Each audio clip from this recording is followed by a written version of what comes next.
Welcome to the Animation Station Podcast, your home for discussions and debates about all things animation. Each week, we'll rank, review, and revel in animated shows from yesterday and today, and from around the world. So grab your Acme slingshot, set your mobile suit to autopilot, and put on your mouse ears. The Animation Station Podcast begins now.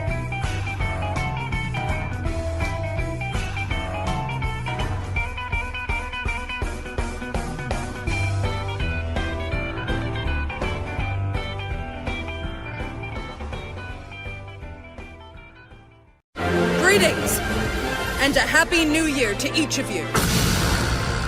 You must be terrified, little girl. In that case, let me go ahead and put you out of your misery. It's 4-on-4 team battles? This is gonna be awesome. This is my kind of training. My ass of Vajra is gonna get even stronger. You have never met a Thor like me. Today my hammer comes for your face. Such a hunk. And boy, does he look good in that tight little uniform. I hope Kenshiro gives him a hard fight. Then I might get to see him loosen his tie. I should have brought a camera today.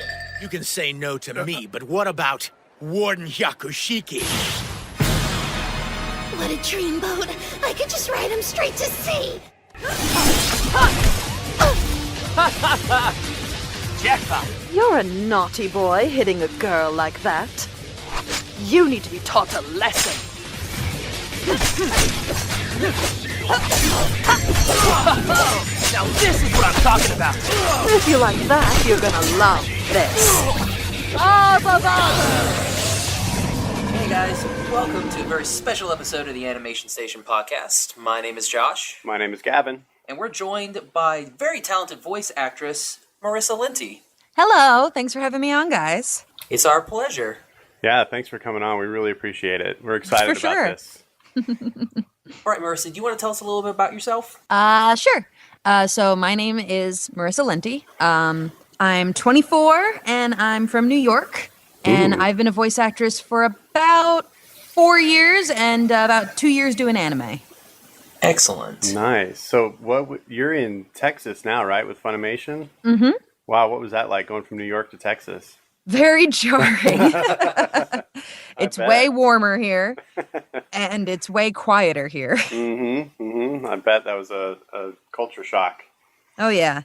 But I love it here. It's really nice. So on that note, how did you get into voice acting? So specifically voice acting was a whole chain of events. When I was a really little kid, I did stage acting and film acting for about, like 4 or 5 years. I did commercials and I did plays and all that kind of stuff. But I sort of fell out of it as I started going through my teenage years because I got kind of self-conscious and I was like, I don't want to be on stage and on camera and all that stuff. But when I was in college for costume design. I was a seamstress for about a decade at that point. And I realized that wasn't what I wanted to do with my life because sewing is fun, but it's very stressful as a job. So I kind of looked back and I was like, what am I good at? What can I do with my life that isn't this? And I realized that I had sort of I still had all that training as an actor, but I had never really done anything with it. And at the time I was really into, anime and video games and that kind of thing. So I was like, voice acting would be a good way to apply the acting skills that I already have in a way that would be fun. So I was in Boston at the time, going to college. I started taking voice acting lessons at a local studio. From there, produced a demo, put the demo online, and about 2 weeks after finishing my demo, I booked my first video game. Wow, Nice. impressive.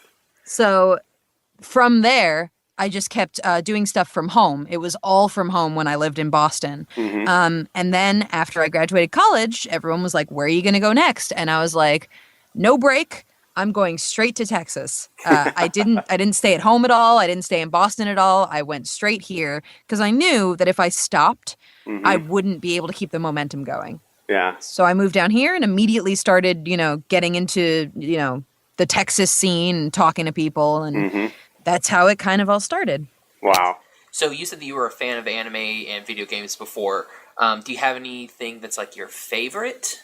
Yes. What do you got? My favorite anime franchise of all time is Digimon. Oh, Yes! he's got a friend in Josh. Oh, that's really? Fantastic. Oh, I'm so glad. I love Digimon. It's my favorite. That's awesome. And then some of my like favorite animes from before I became a voice actor were Baccano, and Death Note was the other really big one I loved. Death Note. Nice. Oh, and Princess Tutu. I haven't heard of that one. Princess Tutu. Oh, it's great. I highly recommend it. It's a ballet anime, Nice. and it's based on the Nutcracker, which is my favorite ballet. Ooh. I am a Tchaikovsky fan, so maybe there's something there for me. You'd love it. It's full of his music. Nice. I'll have to check that I'm out. going to write that down. Yeah. It's also a romance, and I'm a sucker Same. See, for a good romance anime. So is Josh. I think we have a kindred spirit thing going here. You and Josh probably have the same watch list. Probably. Oh, man. Now, when you go into, like, say when you get a part, do you go in, do you do any research on the part, anything like that, before you actually go into the studio to record, or do you like to go in blind and then tell you this is what we're looking for in a character, and then you go in it like that? I don't like to go in blind, but sometimes I have to. Sometimes you don't get told what show you're working on or what character you're playing until you get there. But when I do know ahead of time, I definitely like to do my research. If I only know the show and not the character, I usually watch the first 2 to 3 episodes of something and Kind of go... get a feel for it. Yeah, kind of get a feel for the tone at least. So like at least if I don't know which character I am, I'm like, I know what the show's kind of like. If I do know what character I am, then I will specifically look up stuff about that character. But that's very, very rare that I know that ahead of time. Yeah, gotcha. Now, so the directors, when they tell you about everything, like say they don't give you a lot of notice of, what you're going to be doing, do they give you a lot of creativity to experiment with the character? Or is it pretty much, this is the character we want, do this? It depends on the show. Definitely, I've gone into some sessions where they're like, okay, you're doing this. We don't really know how you're going to get there, but we feel like you can do it. Like, let's try some stuff. And usually, like if it's an anime, for example, we'll go through the whole episode and find a line that's like either a lot of talking or like really well establishes the character and kind of play with just that line to make sure the voice is right before then backtracking and starting at the beginning of the episode and doing the whole thing. That happened to me on Akiba's Trip. I was recently in that show as one of the like villain of the day characters. And her first couple lines in the episode were just efforts. They were just noises. And so I was like, hey, can we go find a different line in the episode that's talking so we can kind of play with the voice before we start doing all these efforts? And he was like, sure. And that's how we did it. But sometimes you walk in and they're just like, I know what I want from you. It was what you did in the audition, or it's your normal voice, or it's the voice that you did for this character, but a little bit different because the personality is this. And then you just go from there and like you hit the ground running immediately. So again, depends on, what director it is and the context of the show and whether or not you auditioned for it. Now, does that happen a lot? Like, because I know you do a bunch of video games too. Is it easier doing the video games when you're just doing like those efforts, so just like the random noises and everything like that you do, or is it better, or is it easier for you when you actually have a script, have an anime that you're going to do, or any sort of gig like that? Definitely video games are normally easier, I would say. They're easier in that you don't have to look at the screen, you don't have to match the animation, it's just you, just straight out of your mouth, whatever you say, whatever the timing is, it's no fine. lip flaps that you have to do. Yeah, no lip flaps, no timing, none of that stuff. But video games do tend to be a lot more straining and exhausting because you're yelling and screaming and doing those fight efforts and stuff. And video games, like, sometimes they'll be like, you could only do this for 2 hours, and then you have to take a break and come back to the studio later so that you don't blow your voice out. Whereas anime, you usually go in and record the whole thing in a block. So they both have their own challenges. So with video games, I imagine it's a lot of just recording of random phrases because, as you play through a video game, you might need it to say different lines based on different options that the character, is played with. So I mean, that seems like that would be really kind of challenging, just to have a ton of random phrases just to do and try and, build character into that. What is that like for you? Oh yeah, I remember I did some voiceover for a game called Black Sails by Deck 13 Interactive.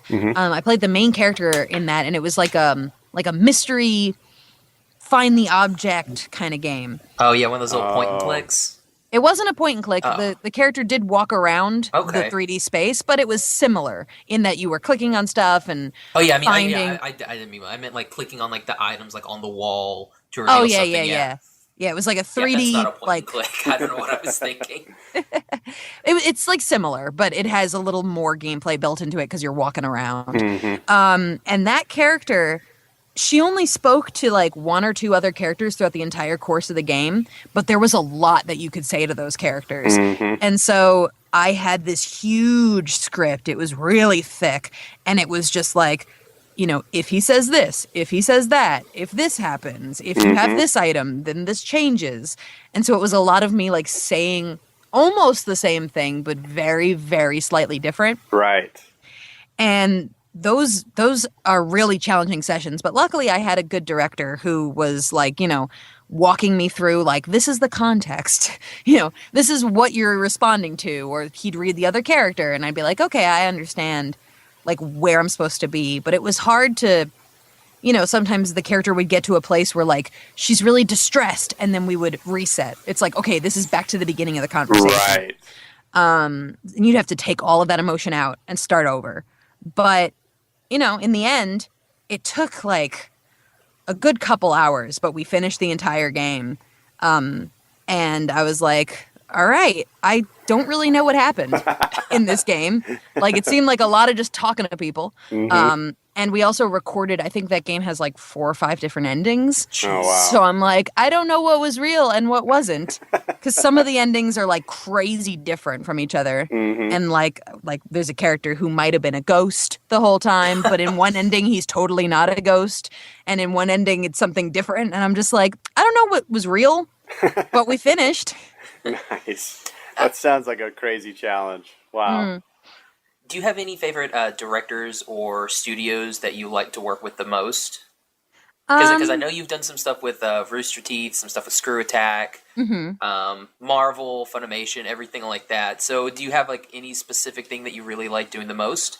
Well, working with Screw Attack is obviously really nice because those guys are like my family. My boyfriend works there, and that's how I kind of got involved, although we weren't dating at the time that he first hired me. But so like going in there, it's just like a bunch of friends. Like we're just hanging out and we're just recording, whatever we're recording. Funimation is definitely one of my favorites though, because I go in there so frequently. It's almost like my real full-time job in that I'm there pretty much every week. And I can see, there's a lot of directors there that I love. I love working with all of the directors that work there. They're all super nice. And it's just a nice place to be. When you're there and you're working and everyone else is working and everyone's going in and out and you get to see pretty much everybody that works in the Texas area is always coming in and out of Funimation. So you're constantly working with, like-minded, talented people. Definitely Funimation, especially for the scope of how many cool things happen there. Yeah, I bet. It's really cool. Okay, going back to the voice acting, when you go in to get a character, do you try to relate to your character? Or, is there any sort of detachment? Do you try to get under your character's skin? I usually try and find at least one thing that makes me alike with all of my characters, because otherwise, it's not very fun if you're just completely detached and you're like, man, my character's an awful person. I hate this. Like, nobody's going to be having fun listening to that, and you're not going to be having fun doing it. So even my most outlandish characters who are like totally out there and super not me at all, I always find like one thing where I'm like, this is how we're alike. Like I voice a character in One Piece. Her name is Mistress Sadie. And as her name implies, she is a sadist. And she moans in the middle of her sentences. That's a thing that she does. and she wears like hot pink leather, and she very much is not like me in any way, shape, or form. But she has a pet koala, and a pet zebra, and a pet rhinoceros, and a pet minotaur. And I'm like, you know what? I get you, girl. I too would love to have all of those things. So that's like a single thing that relates me to her, and in that way, I can get really into her and be like, this is fun, you know. Even though she is so unlike me, like, she's my girl, you know? And that's kind of how I feel about all my characters. I'm like, this is my girl. Here are the ways in which we are different, but here are the ways in which we are the same. And with characters like her, or like Momoko Hayakushiki from Nanbaka. Last name, difficult to say. Yeah, I just went with Momoko, or the warden with her. Yeah, everyone seems to just say the warden, and I'm like, yeah, I know. It's hard to say. But Momoko, again, I'm not super like her in that I'm not as serious as she is, and I'm also not as fangirly as she is, but I've had my moments. And so I'm like, you know what, girl, I get you. Yeah, because she's serious a lot, but then she goes in that super high, cutesy voice that's really pretty cool. Oh, I love voicing her, but like she's so intense, you know? And I'm like, I can't be that intense at any point in my life, but I understand her and I get her. Nice. So, do you have any funny recording or audition stories you can tell us? Ooh, yes, I can. Actually, those two characters that I just mentioned are perfect examples of funny audition stories. Nice. So starting with Sadie, I was working at Funimation maybe under a couple months when I booked Sadie. She was the second named character I ever booked, which is weird because she was not the second character I ever got to announce. I actually had to wait a long time to announce her. But she was the second one I ever booked. I had just finished working on Fairy Tail, playing Libra. And then Joel McDonald called me in for One Piece, like 2 hours on One Piece. And usually when you have like 1 hour, 2 hours, maybe 3 hours, you assume that it's background work. So it's going to be you and a bunch of other people standing in the booth talking about whatever, just to fill in some of the background noise in a show. That's what I assumed it was. I get there and it's just me. And at that point in time, I had never had any sessions that were just me except for Fairy Tail. So I was very confused because I was like, I auditioned for Fairy Tail. I've never auditioned for One Piece. I don't know what's going on. So I get in the booth and it's Joel, who is lovely and great. And he basically goes, all right, so I've got a lot of characters to cast in this arc. You did a thing recently, so you're going to get in there. And I've got all the auditions right here. You're going to start going through them one at a time. Some are big characters, some are small characters, and whichever one you're good for, we're just going to record for the rest of the 2 hours. Wow. And I was like, oh, I wasn't expecting this. Pressure. Nice. So I hop in, and he's got this whole, like, packet of characters, but he goes, let's just start with the first one. And it was Mistress Sadie. And I look at her, and I look at her description, and I'm like, oh, okay. And so I just do my Mistress Sadie voice, and like, that's her. And he goes, yeah, that's good. Let's do that. Nice. I didn't even touch the other characters. It was probably Domino and a couple, and like Olive, the other minor female characters in that arc. Didn't even touch them. Just started recording Sadie. And this was also my first character with real lip flaps, because Libra has a cloth over her face. Yeah, she has that like mask thing. Oh, yeah. So I never had to match lips with Libra. So Sadie, I was like, oh, okay, we're starting. And like the very first scene when she first shows up in One Piece was just, that was me recording, just having been thrown into it. And, you know, now looking back on it, I'm like, man, like I grew a lot over the course of recording One Piece. Like in the last scene, I'm like, I feel like I finally, you know, got my footing and I was understanding what we were doing.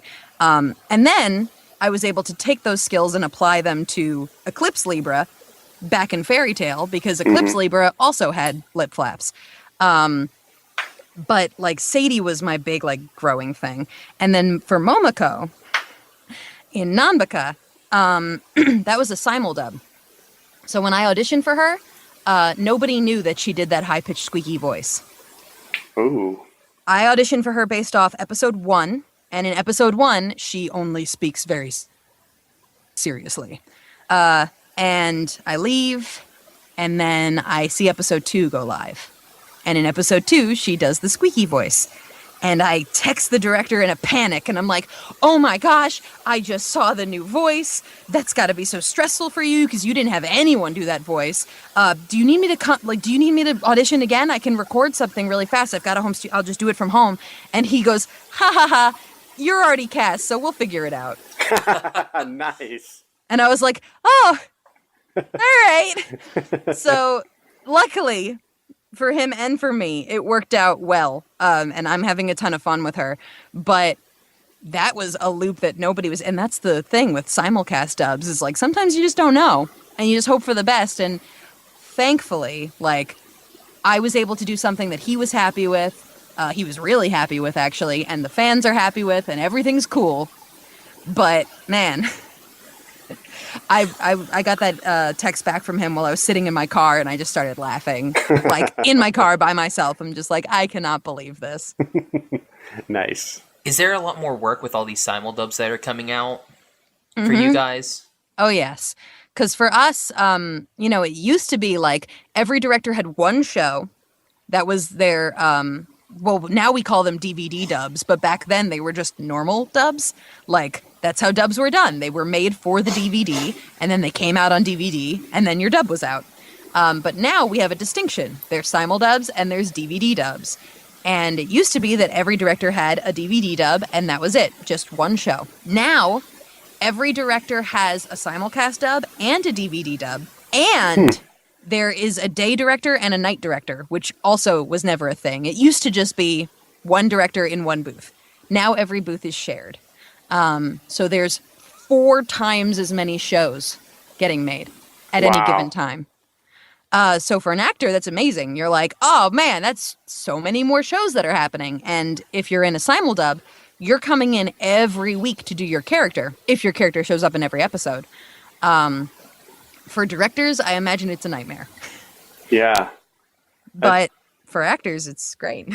Yeah, good for fans too. Tons of content. Oh yeah, the content that ever since, you know, the new season started with, you know, the Crunchyroll doing a lot of the subs and Funimation doing a lot of the dubs, we've been getting so much more content. It's fantastic. Wow. Oh, That's yeah. cool. It's a really good time to be an anime fan. Yeah, like I cannot believe how many dubs are coming out just all the time now. And I mean, not just from our company, but from a lot of companies are kind of stepping up their production. But our company's definitely putting out like way more shows a season, and it's awesome. Yeah, So I guess as a fan, I'm happy too, because I'm watching like a lot of the shows that come out every season. Yeah, because I remember when they first really started doing the simuldubs, because that would have started with Space Dandy. Space Dandy. Wouldn't it? Yeah. It's like when they first started doing those, you'd get like one every, and like they started doing Justin Rojas and Lauren and everybody, and Chad started doing the Double Talk podcast and all that series, and it was like 1, 2, 3, 4 episodes, like 4, you know, shows maybe. And now it's like, what do you want on Double Talk? There's like a list of 10. Like, Yeah, it's exactly. crazy. Wow. Yeah, that's amazing how that has just grown so much in the last few years. It's And pretty we're hoping it'll keep growing, because dubs coming out at this rate it's hard, but it's definitely the ideal. People want to watch their shows like a Saturday morning cartoon, you know, like every day at this time, the new episode is out. That's how people like to, you know, ingest their anime. Usually, most people don't like to wait for the DVD and then watch the whole DVD in one sitting and then be like, oh, it's over. Like I've you know, I have exhausted the entirety of this show. So I'm hoping it'll keep growing, but there's only so far it'll go before the quality starts to dip, and Funimation knows that. They've been very careful about, like, we do this many shows because we have this many people who can handle the workload, and we can't spread the actors too thin. We got to make sure that it's good. Yeah, that's actually encouraging to hear, to know that they have a focus on quality and are not, all Not about just quantity. pumping out content, Yeah, just to pump out for sure. content. that's cool. That's really cool. So, do you have a favorite character that you've voiced over? Ugh, definitely Momoko Yeah? from Namaka. She is my favorite, and it helps that I love that show to death. I love that show so much. I keep up with the sub and the dub. And I've looked into the manga as much as one can, not speaking Japanese. Right. Like, I'm obsessed with that show, and Momoko is so much fun to play. I've kind of kept up a little bit with some of the shows. Like, my whole thing is, if I like the manga, I'm going to go watch the anime. And, with the anime, something will come out and be like, oh, maybe this has a manga. And it's really kind of disappointing. Like, especially some of these new shows that are coming out, they don't have a manga yet. It's just animation. And you're like, oh, well, there's nothing else to go with. It's kind of sad. Or it's all light novels, and good luck trying to find those in English. Yeah. Oh, yeah. Nanbaka, crazily enough, is a web manga. So it's like a It's web kind of like comic. Hitalia. Yeah, like Hitalia or One Punch Man. It was on the web, and then it got adapted into an anime, a 2-season anime with an OVA and a stage play. And I'm like, that's so much for a web manga. But the thing that makes Nanbaka's web manga really unique is that it's in full color. Very strange. It's just a very strange specimen, and that's kind of why I love it so much. Yeah, you don't see that very often. Now, here we go. This is going to be a little bit of a fun question. Okay. You get to voice anything. What is the show that you want to voice? You have free range to do whatever character and anything. Digimon. Who are you going to voice in Digimon? Any Digimon, like any monster that hasn't had a voice before. That would be what I would want. I wouldn't care which one it was, just as long as it had never had a voice before and I got to be the voice, you know? Because I love that show so much. That's I'm great. trying to think of something that doesn't have a voice, really. Well, it would have to be one of the newer ones that are coming out, because Yeah. many of them have appeared as like background characters, or like some of them have showed up multiple times with multiple voices because like they're different ones. And that's all cool. Like, I wouldn't mind if I was like a different, XYZ. Like, oh, I'm playing this one, but it's female, or I'm playing this one, but it's a different one from one of the previous seasons. I wouldn't mind that. Listen, I'd be happy. But if I had free reign to pick whatever I wanted, I would definitely pick one that has never had a voice before or is brand new.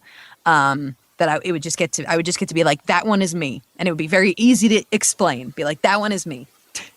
That's perfect. Nice. I just love it so much. Okay, well, this was a really fun episode. Yeah, it was great to have you on, Marissa. We thank you for your time and Of course. Thank you for having me. thank you for your voice. I love having voice actors on because just their speaking voices are just so great. Your voice is fantastic. Oh, thank you. You're welcome. Marissa, where can our wonderful audience find you at on social media-wise? On Twitter, I am at Lenti Soup. That's my last name, Lenti Soup. It's nice. And then on Facebook, I have a fan page that's just under my full name, Marissa Lenti. And you can also find all of my work, be it video clips of my work, audio clips of my work, and my full resume at www.marissalenti.com. And you'll be able to find all of those links in the description page of our episode. Yeah. So if you want to check her out, definitely go check her out. Gavin, what about you? Well, you can find me on Instagram and Twitter at Gavin Audison Art. You can find me on Twitter and Instagram at Josh L. Kane. Find the podcast at Animation Station Podcast on Instagram. And Animate Podcast. It's different on Twitter, and it throws me. Animate Podcast on Twitter. And you can go to our website, www.animationstationpodcast.com, and you can click on the podcast tab, listen to all of our episodes. You can also get them on iTunes and Stitcher. Yep, all right. So again, Marissa, thanks so much for coming on. Thanks for having me. All right, for the Animation Station Podcast, I'm Josh. I'm Gavin. And I'm Marissa. There we go. Yay! Thank you for listening to the Animation Station Podcast. Follow us on Instagram and Facebook at Animation Station Podcast. Follow us on Twitter at Animate Podcast. Subscribe to us on iTunes. And join the conversation at SecretSuperheroClub.com, where you can connect with our podcast friends, Cloud City Cast, Getting Into Comics, and Shaun of the Gathering.